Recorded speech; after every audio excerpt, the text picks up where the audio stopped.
dan transaksi efek mengundurkan diri. Hal ini disebut sebagai bentuk tanggung jawab moral untuk mendukung terciptanya langkah pemulihan yang diperlukan.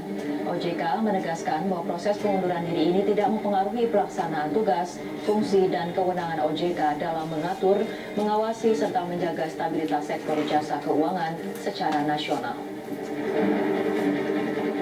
Sebelumnya, Direktur Utama PT Bursa Efek Indonesia BI, Iman Rahman, mengundurkan diri pagi ini. Dalam pernyataannya, Iman menyebut langkah ini sebagai bentuk tanggung jawab terhadap apa yang terjadi pada bursa saham 2 hari kemarin. Iman berharap keputusannya yang terbaik untuk pasar modal Indonesia.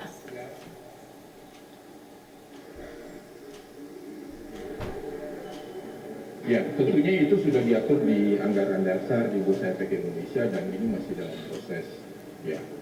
Jadi itu nanti akan ditunjuk oleh Board of Director daripada IRIX. Tapi itu sudah ada ketentuannya. Pertanyaan ketiga itu ada. Pemirsa, sebelum mengundurkan diri, Ketua OJK Mahendra Siregar sempat menyatakan Otoritas Jasa Keuangan dan Bursa Efek Indonesia mengambil sejumlah langkah untuk merespon pengumuman Morgan Stanley Capital International atau MSCI yang membekukan sementara rebalancing atau penyesuaian komposisi dan bobot saham Indonesia. Otoritas Jasa Keuangan atau OJK akan memberlakukan ketentuan free float minimal ataupun minimum sebesar 15% bagi emiten di Bursa Efek Indonesia. BII baik untuk perusahaan baru melantai maupun emiten yang sudah tercatat.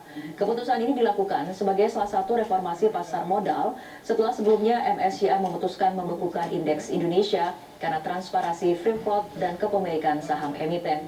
Ketua Dewan Komisioner OJK Mahendra Siregar mengatakan, ketentuan tersebut akan diatur melalui peraturan yang diterbitkan oleh Self-Regulatory Organization atau SRO dalam waktu dekat dengan proses yang transparan.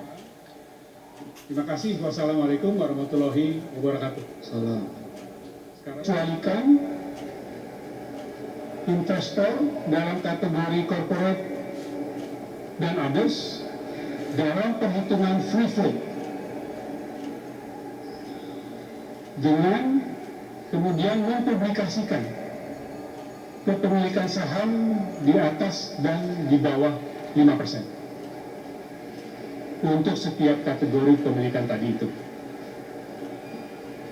Nah, seperti saya katakan bahwa penyesuaian tadi itu sedang dikaji lebih jauh oleh MSCI.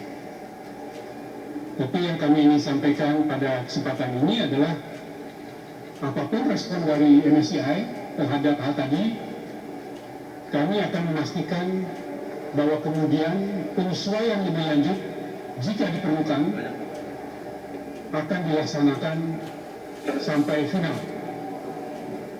sehingga diterima sesuai dengan yang dimaksudkan oleh MSCI. Juga memenuhi informasi dan penyesuaian tambahan yang diminta oleh MSCI terkait dengan kemungkinan informasi tentang kepemilikan saham yang lebih kecil dari 5%,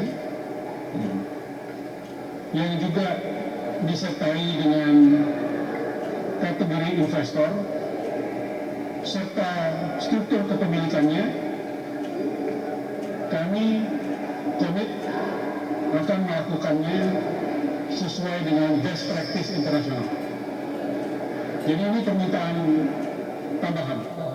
Pemirsa, kita akan kembali melanjutkan diskusi. Pak Rizal, bagaimana menurut Anda kemudian pergantian kepemimpinan ini nantinya apakah akan berdampak pada perubahan arah kebijakan OJK dan BEI, terutama setelah pergantian kepemimpinan ini?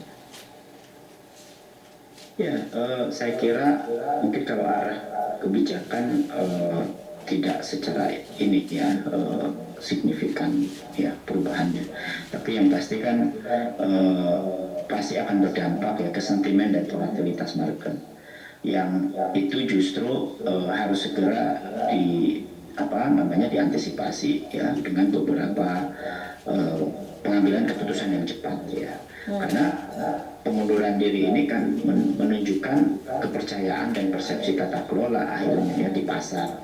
yang kemudian ujungnya tentu para investor akan melihat ya dan sangat sensitif terhadap sinyal kelembagaan ini yang kemudian bisa meningkatkan country risk premium Indonesia yang kemudian akan semakin dalam ya dampaknya, dan kredibilitas pasar keuangan tentu menjadi sangat sensitif ya.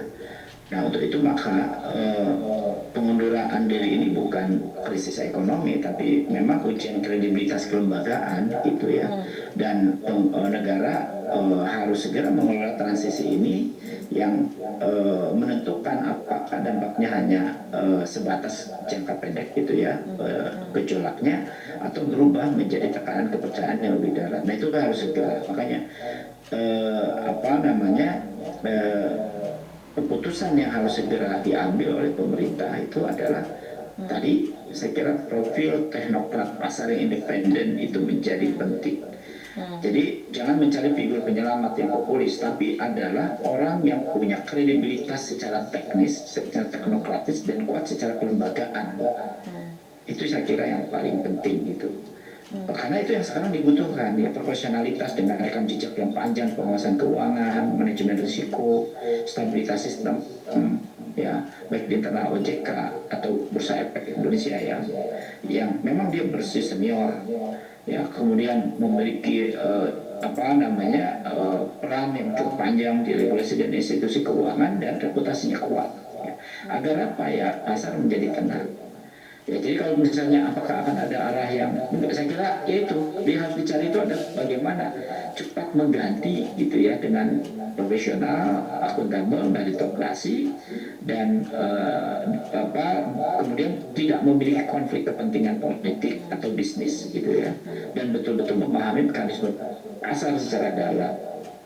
Nah, kalau kredibilitas itu dapat ya, maka di mata investor institusional maupun asing itu pasar akan kembali gitu ya, akan pulih, dan mudah-mudahan akan lebih stabil dan bisa menekan volatilitas keuangan gitu, dan tentu itu akan menjadi sangat memberikan pengaruh ya market ini di dalam memberikan kejelasan tadi ya, arah agar bukan sekedar menjaga status quo, tapi bagaimana penegakan aturan konsistensi kebijakan dan komunikasi yang jujur dan terukur jauh lebih penting daripada janji stabilitas harga saham gitu. Oke, baik, kita tunggu bagaimana kemudian langkah cepatnya akan dilakukan oleh pemerintah merespon kondisi saat ini. Terima kasih Pak Rizal Taufikur Rahman telah berbincang bersama kami dalam Breaking News Metro TV untuk malam hari ini. Dan pemirsa, perbincangan tadi menutup perjumpaan kita dalam Breaking News untuk kali ini. Tetaplah bersama kami, sesaat lagi Top News akan segera hadir untuk Anda.